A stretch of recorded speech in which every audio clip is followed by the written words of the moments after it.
오늘 말씀은 좀 딱딱한 말씀입니다. 성도가 하나님의 말씀을 먹을 때 우유만 먹으려고 하면 안 됩니다. 그걸 뭐라고 그랬죠? 우유부단이라고 했습니다. 우유 같은 말씀만 먹으면 안 되고 이제 성숙된 자는 딱딱한 고기도 먹어야 됩니다. 그게 더 영양가가 있습니다. 오늘 말씀은 달콤하고 부드러운 말이 아니라 좀 성숙되게 또한 딱딱하게 받아야 된, 그러나 이 말씀을 잘 받을 때 주의 성숙과 이 땅의 빛과 소금의 역할을 잘 할 수 있는 귀한 말씀이라 믿습니다. 사진을 먼저 보도록 하겠습니다. 1차 세계대전 때 영국군과 독일군이 맞붙었을 때 거기에 솜 전투라고 있었습니다.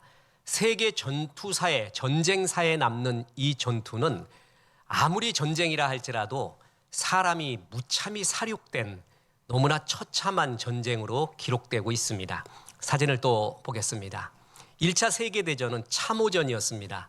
참호 버티고 참호 속에서 있다가 돌격 앞으로 호각 불면은 돌격해 나가고 참호를 정복하는 그러한 전략 전술이 있었죠.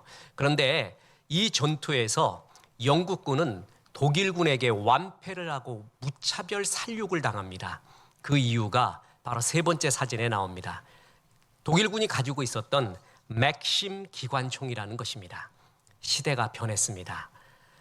물론 영국군도 독일군이 맥심 기관총을 가지고 있다라는 사실은 인식하고 있었지만 그 위력과 활용도는 잘 알지 못했습니다. 그래서 영국군은 솜 전투에서 약 1,500문의 대포를 동원해서 8일 동안에 포탄 150만 발을 독일군 진지에 퍼붓습니다. 참호가 다 부서졌겠거니 철조망도 다 부서졌겠거니 이 정도 포격을 했는데 버텨내는 군대가 어디 있는가? 그래서 영국군은 예전처럼 돌격 앞으로를 하게 됐습니다. 별 긴장감 없이 돌격을 하게 된 겁니다. 이때 독일군은 참호에서 잘 기적적으로 버티고 있다가 영국군이 오는 그 길목에 맥심 기관총을 다시 재설치해서 킬링존을 만들어 놓습니다. 그리고 무차별 사격을 실시합니다. 그래서 하루 만에 5만 8천 명이 아무 손을 못 쓰고 그냥 그 자리에서 죽게 됩니다. 그래서 아무리 전쟁이라고 해도 이건 너무 심하다. 그래서 영국 전투사, 세계 전투사에도 남는 무참한 사륙의 현장, 그 주인공은 맥심 기관총이었습니다. 이때 지휘관들의 오류가 너무나 컸습니다. 시대를 읽지를 못했습니다. 그래서 군대는 뭉치면 살고 흩어지면 죽는다. 그리고 돌격 앞으로, 이게 군대의 최강의 모습으로 알았습니다. 그런데 기관총 앞에서는 뭉치면 안 됩니다. 흩어져야 됩니다. 그리고 무조건 돌격해서도 되는 것이 아닙니다. 시대를 잘못 읽었습니다. 그래서 옛날 방식으로 패러다임이 변한 걸 모르고 돌진을 하다가 무참히 사륙된 그 현장, 말과 기관총, 조총과는 비교할 수 없을 정도의 놀라운 세계의 패러다임이 변하는 기술들이 나오게 됩니다. 이 기술에 대한 성경적 해석은 무엇인가? 우리는 어떻게 살아야 되는가? 그것이 오늘 말씀의 주제입니다. 첫째는 이 시대를 이해하고 활용해야 된다라는 것입니다. 젊은이들을 중심으로 교회 이탈 현상이 많이 일어나고 있습니다. 여러 이유가 있지만 그 이유 중에 하나가 뭐냐면 교회의 메시지가, 교회에서 전하고 있는 것이 현실과 너무 동떨어진 것이 많이 있다라는 것이죠. 이 현실 세계를 지배하고 있는 것은 뭐냐면 진화론적 세계관입니다. 더군다나 무신론적 천문학과 결합이 돼서 진화론적 세계관은 우리 인생, 만물의 기원부터 달려갈 길까지 제시해주고 있는 시대입니다. 뿐만 아니라 과학기술주의적 세계, 과학기술이 정말 이제 피부로 느낄 정도로 더 가까이 인간의 몸까지 다가왔습니다. 이 두 개가 지배하고 있는데 교회는 그냥 옛날 이야기, 그냥 늘 듣던 이야기, 거기에 머물러 있다 보니까 사람들이 외면한다라는 분석이 많이 있습니다. 신학과 신학은 기본과 핵심과 그 다음에 중요한 골격은 갖고 있지만 현실을 반영해야 됩니다. 현실을 이해하지 못하면 결코 영향력을 미칠 수가 없습니다. 우리는 아날로그적 현실 속에서 살았는데 이제 인터넷과 스마트폰이 발명되면서부터 디지털 현실 속에서도 살고 있습니다. 두 가지 현실이 있습니다. 현실에 대한 해석이 필요합니다.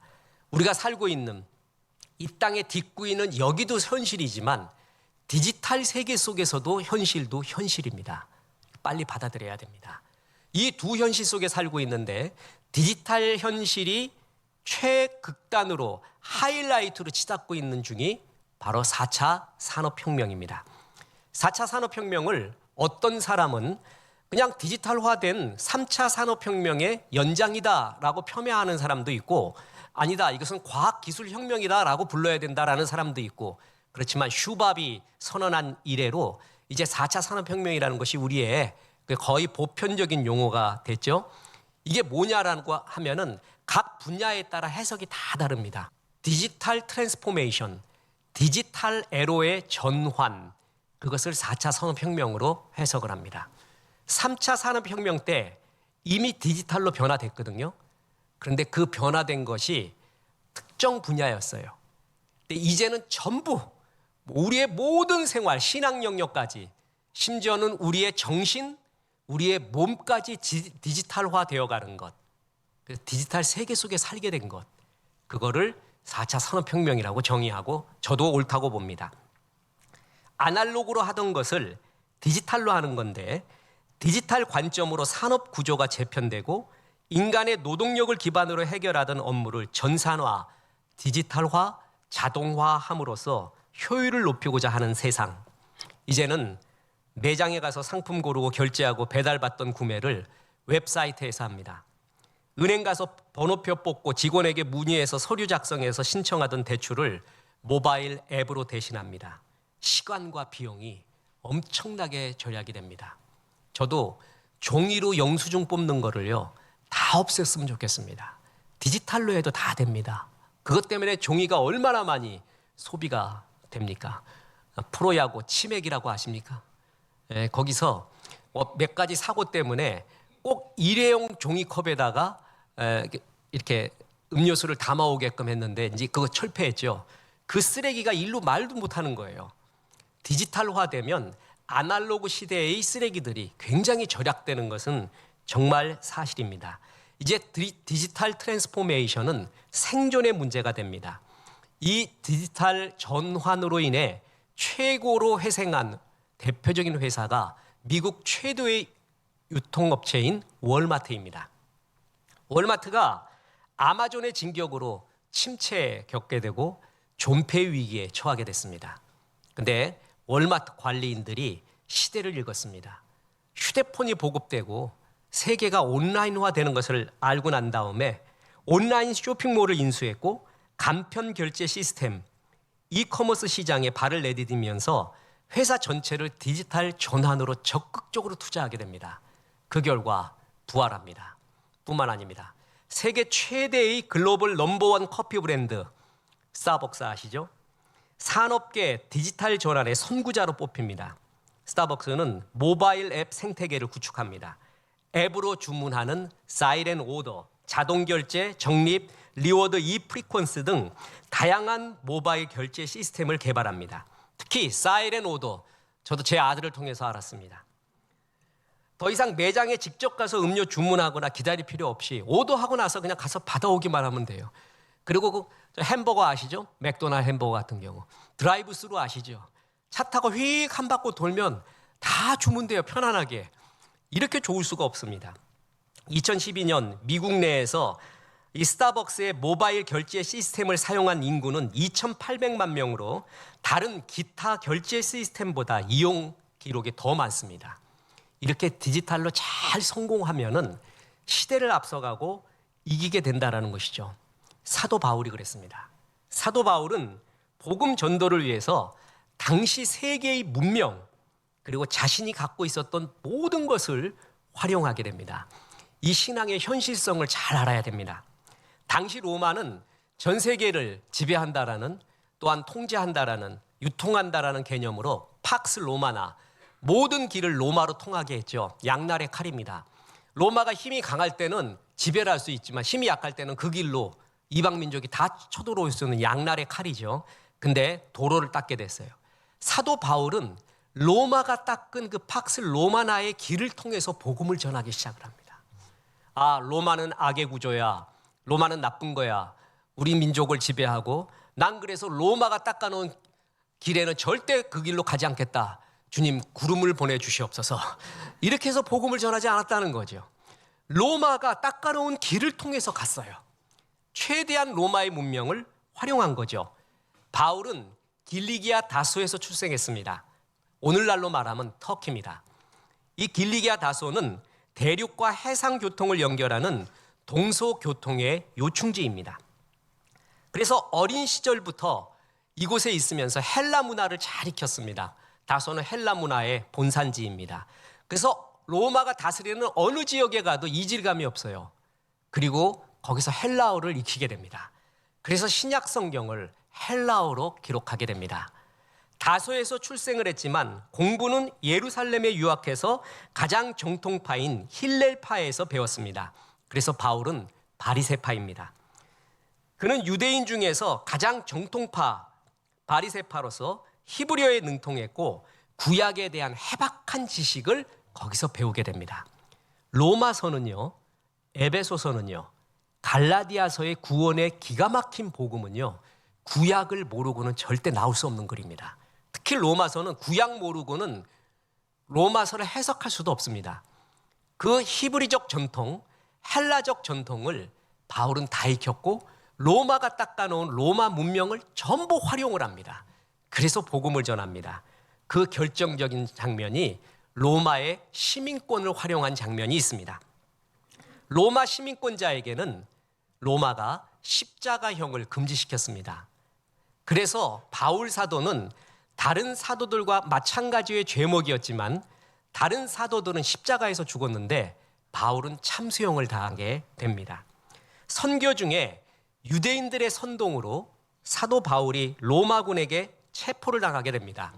그때 바울은 로마의 시민권을 최대한 활용하게 됩니다. 아, 하나님이 날 지켜줄 거야. 하나님 전기를 보내주옵소서. 천사로 화용검을 둘러서 나를 완전히 둘러주옵소서.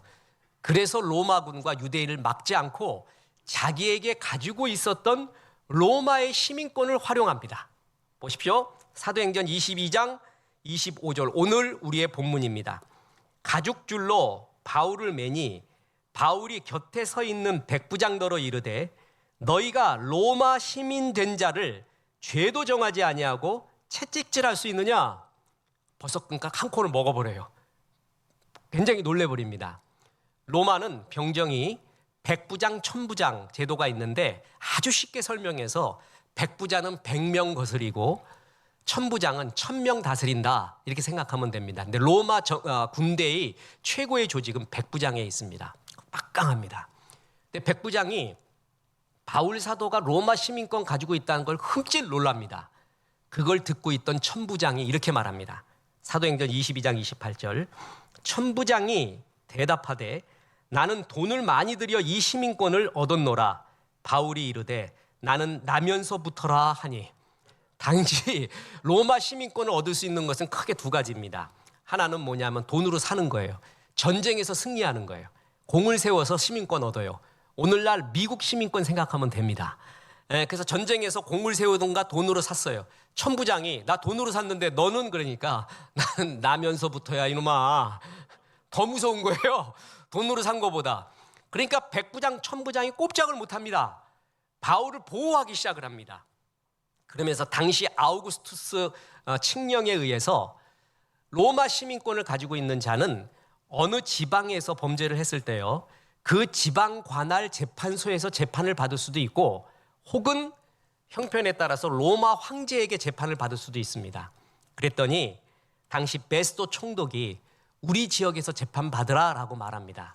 바울은 싫다고 합니다. 나 로마 황제에게 직접 전할 테니까 나를 로마로 압송해라. 그래서 죄인이, 로마법에 의하면 죄인이 로마 병정들의 보호를 받고 바울이 로마로 가게 됩니다. 자기가 갖고 있었던 시민권, 로마가 닦아놓은 길, 이 모든 것을 최대한 활용한 것입니다.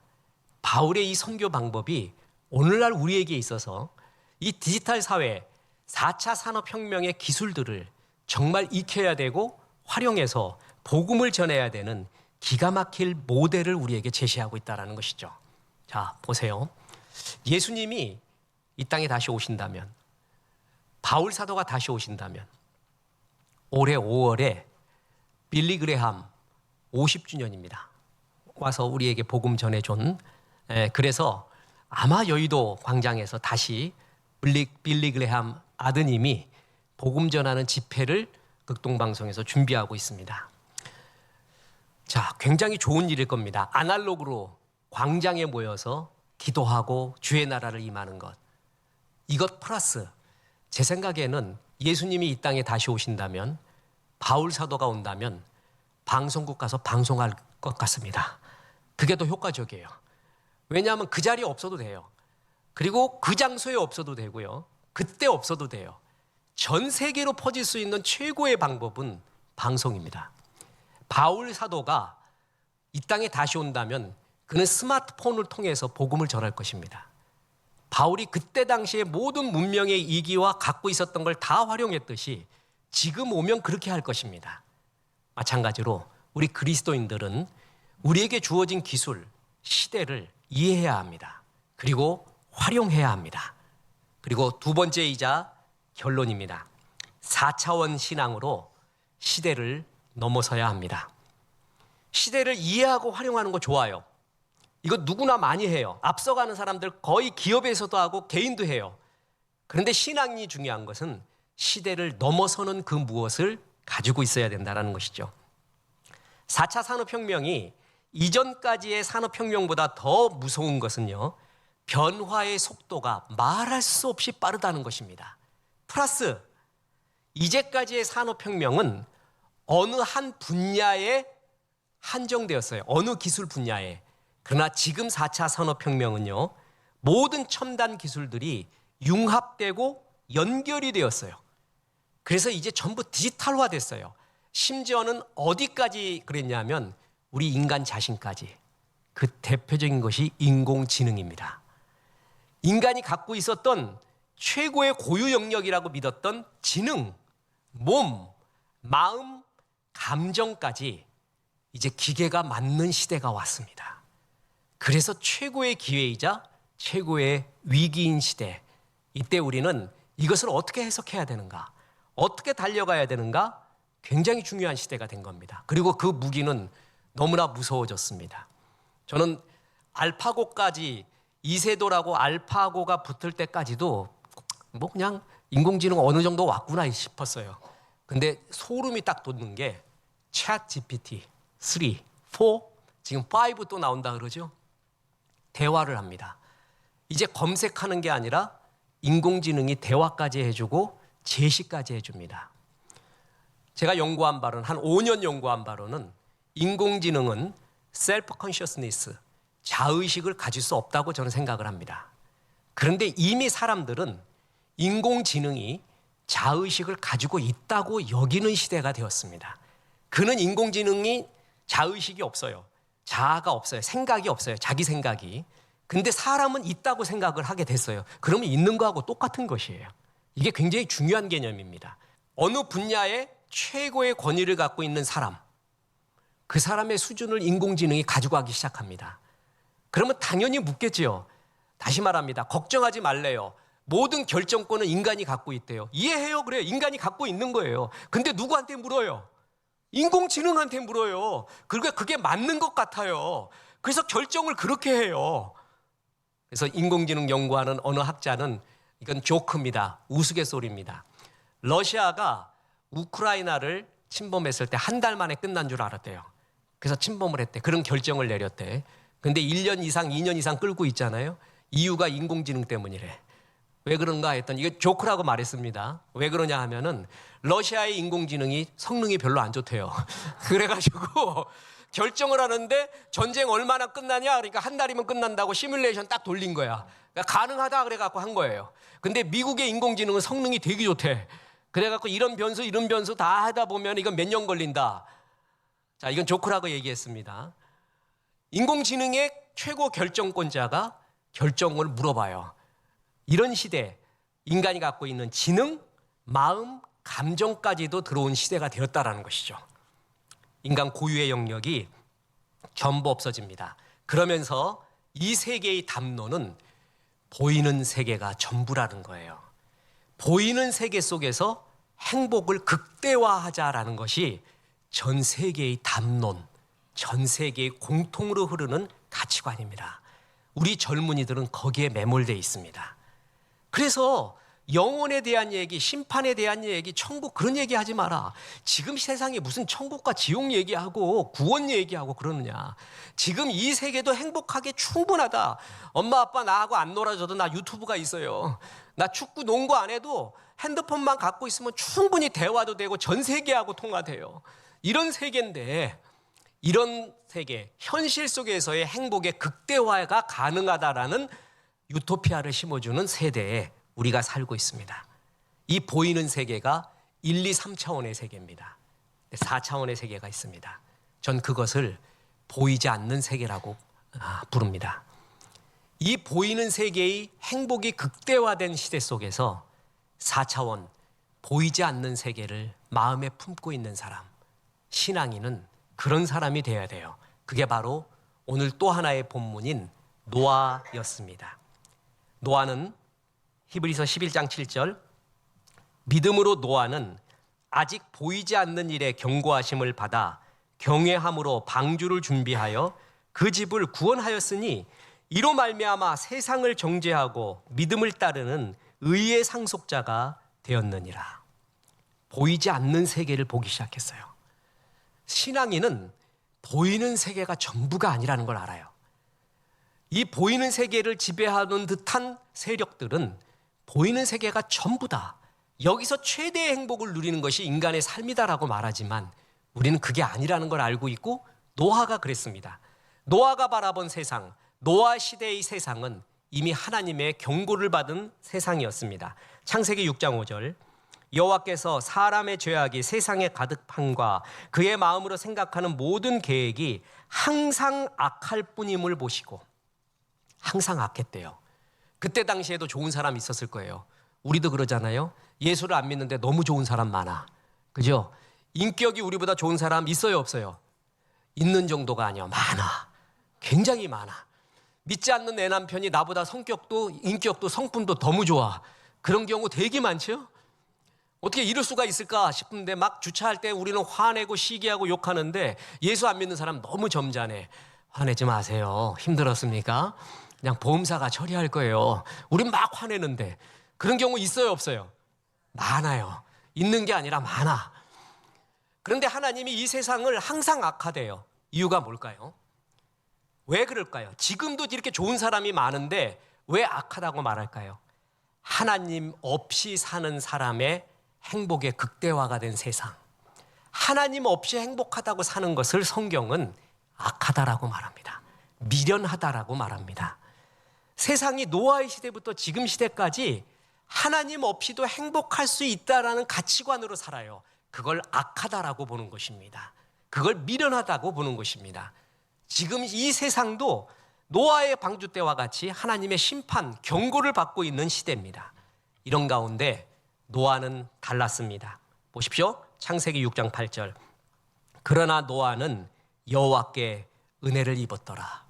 노아는 세상과 같지 않았더라. 그는 보이지 않는 하나님의 나라를 생각하고 있습니다. 그래서 아직도 한 번도 일어나지 않은 홍수에 관한 경고를 듣습니다. 당장 벌어질 일도 아니고 120년 후에 벌어질 일입니다. 그런데 그 말씀을 듣고 산에 올라가 도끼를 듣고 나무를 찍어내립니다. 현실만 바라봤다면 방주 짓지 않습니다. 태양은 아직까지 빛나고 있고 구름은 티 없이 한 점 없이 맑은 날입니다. 무슨 정신으로 방주를 짓습니까? 노아의 위대함은 마른 하늘을 보고 방주를 짓기 시작했다는 것이에요. 하나님이 없는 듯한 하나님의 심판과 결산이 그런 말씀이 통용되는 것 같지 않은 세상 속에서 하나님의 말씀을 준비하고 있었던 거예요. 주님이 말씀한 경고, 주의 나라를 준비하고 있었어요. 지금 우리 세계도 그렇습니다. 젊은이한테 물어보십시오. 하나님 안 계신 것에 더욱더 방점을 찍고 있습니다. 그만큼 이 세계는 진화론적 세계관, 진화론적 세계관 플러스 빅 히스토리 플러스 무신론적 천문학이 나와서 젊은이들의 마음을 다 휘감고 있습니다. 과학 우선주의, 과학 기술주의, 과학주의가 이 세상의 행복의 마음을 다 붙잡고 있습니다. 그런 가운데 그 현실 속에서 노아는 방주를 짓기 시작한 것입니다. 그래도 하나님의 나라, 심판의 날이, 결산의 날이, 주의 재림은, 우리의 죽음은, 결산은 반드시 있으리라. 그러면서 준비한 것입니다. 10년, 20년이 지나도 비가 오지 않았습니다. 120년이 지났습니다. 사람들 보고 왜 그렇게 사냐? 노아 보고 바보다. 세상 그렇게 살지 마라. 여기 얼마나 좋은 거 많이야. 이렇게 행복하게 살자 여기서. 그 소리 다 들으며 방주를 짓습니다. 근데 여기서 기적이 일어나기 시작합니다. 정결한 짐승과 부정한 짐승과 새와 땅에 기는 모든 것은 하나님이 노아에게 명하신 대로 암수 둘씩 노아에게 나와 방주로 들어갔으며 자기들이 나왔어요. 자기들이 저절로 와서 들어갔어요. 하나님이 이 영역까지 다 지배한 거죠. 주님의 일을 하려고 할 때 말도 되지 않는 주님의 도우심. 신앙이 어렸을 때는요, 내가 필요한 것을 기적적으로 체험을 받아요. 뭐 물 필요합니다. 오늘 소풍 가는데 비 안 오게 해주세요. 안 와 진짜. 뭐 그런 것이 들어줘요. 그런데 신앙이 성숙될수록 그런 기도 잘 안 들어줍니다. 신앙이 성숙될수록 들어주는 기도가 뭔지 아세요? 내가 어떻게 복음 전할까요? 이런 상황에도 어떻게 주님을 전할까요? 그런 기도는 기가 막히게 들어주십니다. 노아 방주 짓고 난 다음에 동물들이 저절로 들어왔어요. 잡을 필요 없어요. 그 다음에 역사가 일어납니다. 마침내 비가 내립니다. 심판의 날이 옵니다. 창세기 7장 10절 7일 후에 홍수가 땅에 덮이니 노아가 600세 되던 해 둘째 달 곧 그 달 11의 날이라. 그날에 큰 기품의 샘들이 터지며 하늘의 창문들이 열려 40주야를 비가 땅에 쏟아졌더라. 이 날은 반드시 오고야 맙니다. 우습게 여기던 하나님의 말씀, 주님의 재림, 우리의 죽음, 그 후의 심판과 결산, 이 날은 반드시 오고야 맙니다. 안 믿으면 할 수 없습니다. 그러나 이 날은 오고야 맙니다. 로댕의 생각하는 사람, 그 원 제목은 지옥문 앞에서입니다. 지옥문 앞에서 아무리 생각해도 소용없습니다. 잘 믿을 걸, 나도 믿을 걸, 그날이 있다는 걸 들었을 때 믿을 걸, 그때 생각해도 소용없습니다. 이미 끝난 일입니다. 이 날은 반드시 오고야 맙니다. 결론입니다. 4차 산업혁명은 다시 말하지만 각 기술이 개별적으로 발달한 게 아니라 이제 그 발달된 기술이 긴밀히 연결되고 융합되면서 시너지를 일으키면서, 그래서 4차 산업혁명의 변화는 그 전의 모든 혁명 변화를 합친 것보다 더하다라는 말에 동의합니다. 이제는 4차 산업혁명을 이끄는 주요 기술, 빅데이터를 바탕으로 한 인공지능, 사물 인터넷, 3D 프린팅, 유전자 편집 기술에 기초한 합성 생물학, 이것은 이제 우리에게 피부로 다가왔습니다. 뇌 컴퓨터 인터스페이스를 통해서 근육의 움직임 없이 뇌의 신호만으로 주변 기기들을 움직일 수 있는 그런 기술들이 실효돼서 장애인들이 굉장히 희망을 갖게 되었습니다. 제가 기다리고 있는 것도 있습니다. 머지않은 미래에 면역 거부 반응이 없는 신소재를 가지고 3D 프린팅 기술로 인공장기를 만드는 개발 중에 있습니다. 그래서 우리 다 바꿀 수 있어. 늙지를 않아, 늙지를. 늙은다는 것은 장기가 늙는 거거든요. 늙지를 않아요. 그냥 다 바꿔버려. 아무런 인체에 유해하고 거부 반응이 없는 그런 신소재로 만약에 3D 프린팅으로 내 장기에 딱 맞게 개발된다면 얼마나 큰 희망이에요. 이건 꿈이 아니라 현실화되어 가고 있습니다. 특히 장애인들에게 얼마나 꿈을 많이 제공하는지 모릅니다. 이제 인공지능 기술은, 4차 산업혁명의 기술은 전에는 기술에 미쳤는데요, 이제는 몸으로 들어옵니다. 뇌까지 들어왔어요. 그게 인공지능입니다. 인간이 인간이라는 것은 뇌와 몸에 있었거든요. 근데 그 몸과 뇌까지 인공지능이 다 들어오게 됩니다. 심지어는 감정, 정서, 그리고 욕망, 마음까지도 다 들어와 있습니다. 우리가 가지고 있는 것을 전부 가지고 갔습니다. 저는 인공지능 챗 GPT가 나왔을 때 제일 놀랐습니다.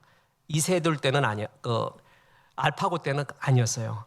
챗 GPT가 이제 검색의 시대에서 대화의 시대가 되었죠. 그것이 대화를 해줍니다. 저는 다시 말하지만 연구 결과 인공지능은 자의식을 가질 수 없다고 믿습니다. 그런데 사람들은 인공지능이 자의식이 있는 것처럼 여기고 있습니다. 그러면 있는 거예요. 자의식이 마치 생각이 있는 것처럼 여기서 물어봐요. 대화를 해줘요. 답을 재변해줘요. 이제 설교도 인공지능이 쓸 수 있고요. 얼마나 잘 쓰는지 제가 공개를 못하겠습니다. 다시 말합니다. 이 세계는 이 현실 속에서 영혼을 꿈꿀 수 있는 기술들이 만들어지고 있으니까 이 현실에서 모든 결정을 보라는 거예요. 행복을 극대화하라는 생각으로 가득 차게 되었다라는 것입니다. 그리고 그것이 눈앞에 현실로 다가오고 있다라는 것입니다. 저는 이거 보고 오늘날 성경 통독을 하면서 깜짝 놀랐습니다. 하나님은 이런 세상을 이미 예견하셨구나. 그게 창세기 3장 4절입니다. 읽어보겠습니다. 뱀이 여자에게 이르되 너희가 결코 죽지 아니하리라. 너희가 그것을 먹는 날에는 너희 눈이 밝아져 하나님과 같이 되어 선악을 알 줄 하나님이 아심이니라. 마귀가 그랬습니다. 선악과 따먹어. 죽지 않아. 이 세상에서 말합니다. 죽지 않는 세계도 올 수 있습니다. 이미 노화가 극복되고 이제 우리 나이 있잖아요. 여러분 지금 나이는 어리잖아요. 지금 30대 한 중반쯤 되잖아요. 정신 연령이. 그런데 70, 80 이거 기본입니다. 백수도 많습니다. 지나면은 더 있을 거예요. 그렇게 되면 노화뿐만이 아니라 죽음도 극복해 가는 과정. 모든 장기를 싹 바꿔 계속 바꿔대. 이러면서 인간이 호모 데우스가 되는 세상. 죽지 아니하리라. 너희 눈이 밝아져서 선악을 분별하리라. 선악을 분별한다는 것은 히브리적 표현은 절대자가 된다는 것입니다. 선악을 분별하는 것은 하나님밖에 없습니다. 그런데 너희가 신의 영역이 되리라. 가능하리라. 지금의 기술로. 이렇게 말해주고 있습니다. 그래서 하나님 찾지 않아도 돼. 진짜 기술이 발달되면 이 세상의 행복이 극대화될 것이고 그것을 통해서 하나님 영생, 영원, 구원 같은 거 없이 그냥 이 세상에서 행복하게 살아라. 그런 세상 속에서 노아는 방주를 짓기 시작한 것입니다. 이 세계를 충분히 이해하십시오. 활용하십시오. 바울처럼. 그리고 이 시대의 한계, 사람이 신이 되어가고 하나님 없이도 최대한 행복할 수 있다라는 이런 가치관이 팽배한 악한 세대 가운데 아니야, 하나님이 있어야 돼. 인간의 존엄성은 유한성과 불안정 속에서 나오는 것입니다. 사람의 아름다움은 그 사람의 장점뿐만이 아니라 약점까지 포함될 때 아름다운 것입니다. 장미는 가시가 포함될 때 아름다운 것이죠. 그것까지가 장미입니다. 인간은 한계가 있고 유한성이 있는 게 아름다움이에요. 죽음이 있기에 생이 아름다운 것입니다. 이 생이 겸손할 수가 있는 것입니다. 결산이 있기에 진짜 우리가 있는 건데 이 세계는 그런 것들을 없애가면서 하나님 없이도 살 수 있는 최고의 행복을 제시하고 있는 이 세상입니다. 뇌와 지성과 몸까지 들어오면서 말입니다. 이런 가운데 이것은 우리가 정말 경계해야 될 영적인 일입니다. 과학기술은 가치 중립적입니다. 그러나 그것을 활용하는 인간의 문제입니다. 사람이 악하게 활용하면 최고로 악하게 되는 것입니다. 그렇기 때문에 선한 사람, 하나님이 기뻐하는 활용이 되도록 교회가, 성도들이 잘 제시해 줘야 됩니다. 뿐만 아니라 이 땅이 다라고 이 땅에서 최대 행복을 누릴 수 있다라는 그러한 가치관의 세상 속에서 우리가 유한하다는 것, 하나님이 살아계시다는 것, 이 세상 끝날이 온다라는 것, 이것은 변함없이 제시해야 됩니다. 그래서 이 땅으로, 이 땅에 많은 영혼을 주 앞으로 이끄는 귀한 종들 되기를 주 예수의 이름으로 축원합니다.